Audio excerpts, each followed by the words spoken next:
Do you have a friend or an acquaintance who just seems to move through life with this sort of effortless charm where they don't even seem to try and still everybody finds them charming, charismatic, and attractive? And sure, sometimes people are born with amazing looks just from a genetic perspective, and that seems to get them this result.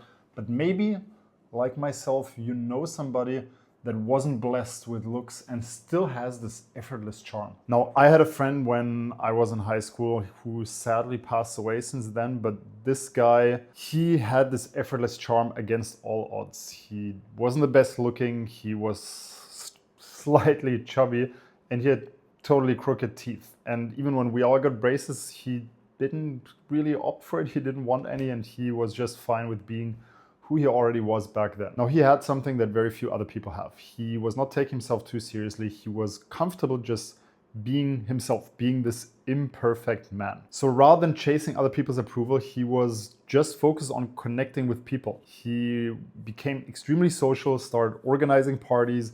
All of the girls in our social circle started hanging out with him and wanted to spend time with him, even though he was already back then completely devoted to his girlfriend. So what made him so charming, and how can you leverage that for your own conversation? And in order to get into this, let's first talk about what charm is, or rather what charm is not. When we see a charming person, we oftentimes see somebody who is very complimentary, who is very kind, who is great at connecting, and people then try to reverse engineer that by being extra nice, by being extra funny, by being extra complimenting of other people. The problem is that it usually comes from the wrong place, and so it ends up feeling like a nice guy who is trying a little too hard. The funny thing is that real charm is the exact opposite, because when you try to be charming, you end up performing. You're doing something in order to get an outcome from the other person, and that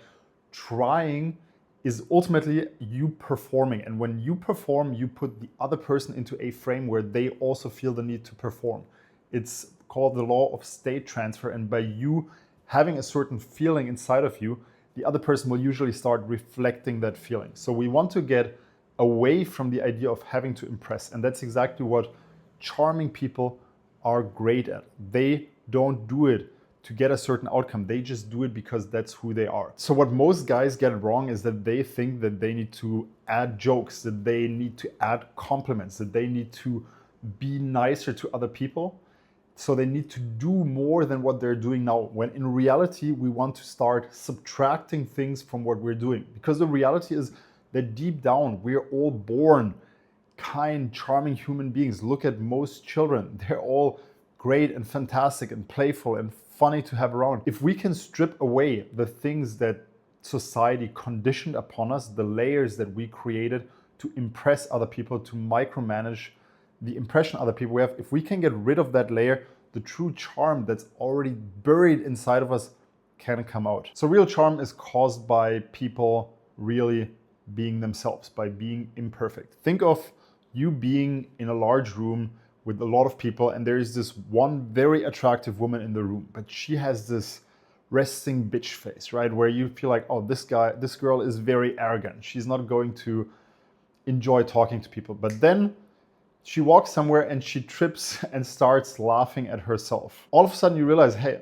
this girl seems charming. This girl seems kind of cute. This girl seems fun, right? These are the associations we have with imperfection, because she tripped, because you saw how she didn't take herself too serious. She was just like, fuck it, I tripped, that was kind of funny. So this imperfection, this being okay with not being perfect, this not taking yourself too serious, is what leads to actually other people perceiving you as charming. And there are a bunch of other examples here. If you look at jesters in courts during medieval times, or you look at stand-up comedians today, who all base their entire personalities out of sharing things from their life that are very relatable usually, but that are inherently imperfect.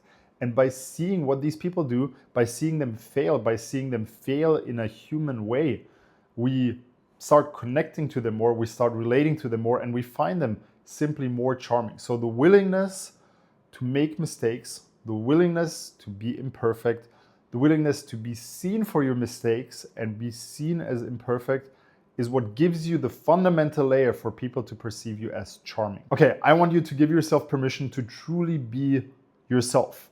Be your unfiltered self. Be that person that makes mistakes. Be that person that says things that others might judge you for. The reality is that when you do that, when you say things that other people would not say, when you share stories from your past that other people maybe wouldn't share, when you're okay making mistakes, that implies one thing about you. It implies that you're very far up the social ladder, because if you were not up there, you would be worried about being judged by other people. Only somebody who's up on the food chain will be totally fine with judgment by people below him. Doesn't really care, right? If you think of it from that perspective. So that guy, that acquaintance of yours, that friend of yours that effortlessly charms everybody, he's not doing more. He just stopped filtering himself, stopped judging himself for who he is, stopped judging every single step, action, or behavior that he's doing. And I want you to do the same. Thanks for watching this video. If you're not subscribed, hit the subscribe button right now. Watch my next video next week, actually in 3 days, and I'll see you in that video.